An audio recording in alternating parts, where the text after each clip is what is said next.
This is Showtime Sean Porter, and you're watching True School Sports. Stay tuned. It's personal between me and you, and I'm going to do you some serious harm, you big stiff idiot.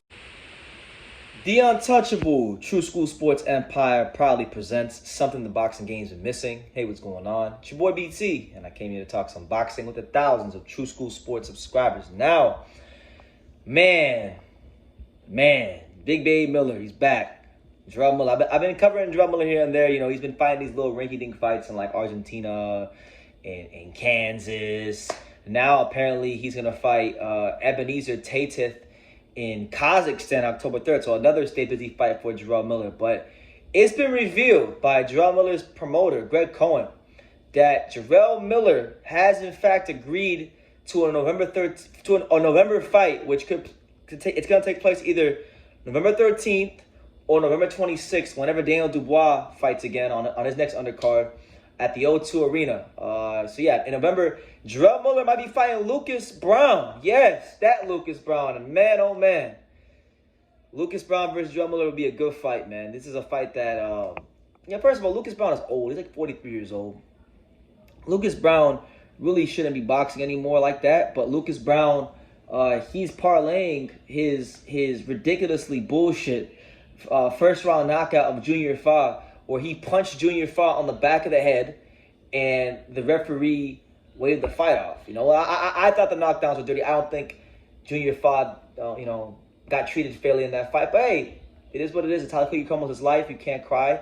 It is what it is. But he became the IBF Australian heavyweight champion and the WBA Oceania heavyweight champion. So, I don't know if this fight with Miller and him, because Miller still got to beat his guy on October 3rd in Kazakhstan, so you got to take care of that. But I'm saying if they do fight, I'm not even sure if those trinkets will be available or if they'll be on the line, but the crazy thing is if they are, if Miller fights Lucas Browne and the Oceania and all that is available, and he beats Lucas Browne, then you're looking at Jarrell Miller. All of a sudden, Jarrell Miller is a guy that might just find himself back in the heavyweight picture. I mean, if he beats Lucas Browne and he looks any sort of good doing it, we heard Eddie Hearn recently was talking about, doing a tour for Anthony Joshua. He wants Anthony Joshua to fight like in Beijing, China. Was it Beijing? I think Japan or Beijing. Obviously the UK, the USA. They want to come back to America. They want to go all over the world and do these fights, right? And I don't think he's going to have Anthony Joshua fighting like the elite of the elite heavyweights. So if that's the case, then you're looking at maybe, just maybe, if Miller can win these next two fights, one against the Ebenezer Tatith in Kazakhstan, that one October 3rd, Lucas Browne in November. If he wins those two fights, Jarrell Miller might just come through the back door of the heavyweight division and get himself a nice payday against Anthony Joshua. Now, I know a lot of people are saying, like, this guy was on PEDs, he's a PED drug cheat. This guy has no place in our sport. And you know what? You have every right to feel that way.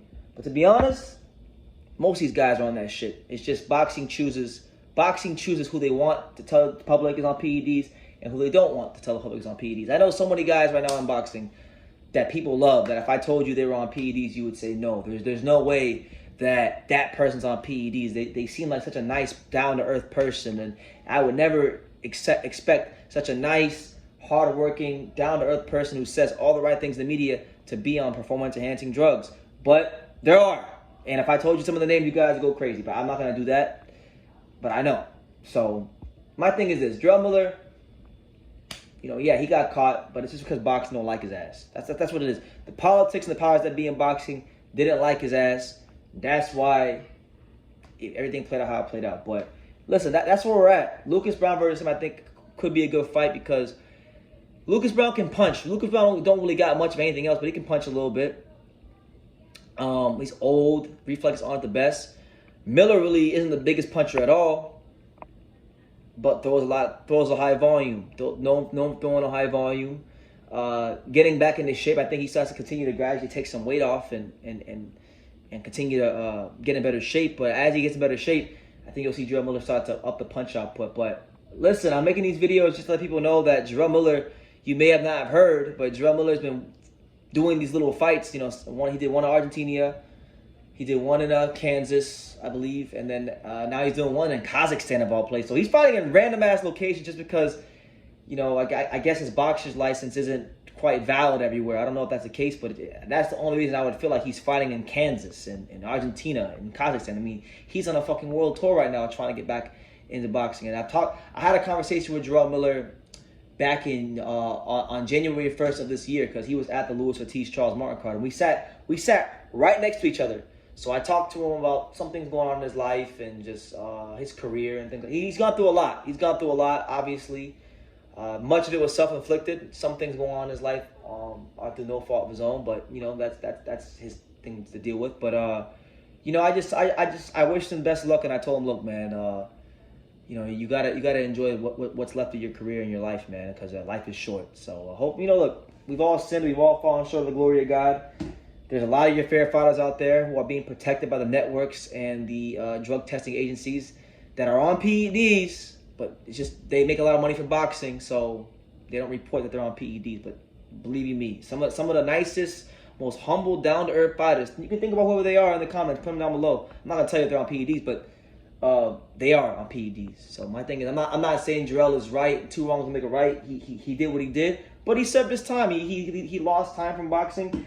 Boxing doesn't have a clear-cut guidelines for banning fighters who take PEDs, so you can't get mad at him for coming back into the sport and fighting again. You can only blame the structure and the powers that be in boxing for not really rewarding what's right in boxing and punishing what's wrong in boxing. So, you know, that's what it is. But Jarrell Miller, staying busy, staying active, has agreed to fight Lucas Big Daddy Browne November on the Daniel Dubois undercard. So pending with his next fight on October 3rd, we should be seeing that fight next, and it should be a good one. You know, I'm looking forward to seeing Jarrell Miller in there with a guy we know a little bit about, a guy in the Lucas Browne who could punch, you know, but a guy in Lucas Browne who's also been knocked the fuck out by like Dave Allen. So, you know, we know his level, and if Jarrell Miller can't beat him, then there's no hope for him in the heavyweight division moving forward. But leave your comments down below. Make sure you guys take the time to subscribe. And like I say in every single one of these videos, you can love me or you can hate me, but I'm just a kid from Daniel. So until next time, take care, guys.